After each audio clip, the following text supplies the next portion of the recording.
আসসালামু আলাইকুম রহমতুল্লাহ। সবাইকে 300 ফিট হাইওয়ে রাস্তা থেকে স্বাগতম।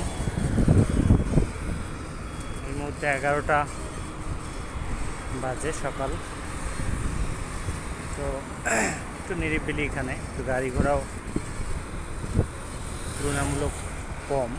এই রাস্তাটা আমার পিছন সাইডে আছে কাঞ্চন ব্রিজ, আর সামনে হলো এয়ারপোর্ট রোড সামনে।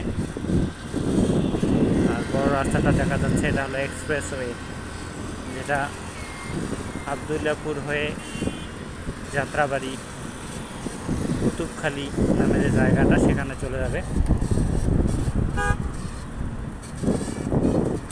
তো সবাই ভালো থাকবেন, সুস্থ থাকবেন। আল্লাহ হাফেজ।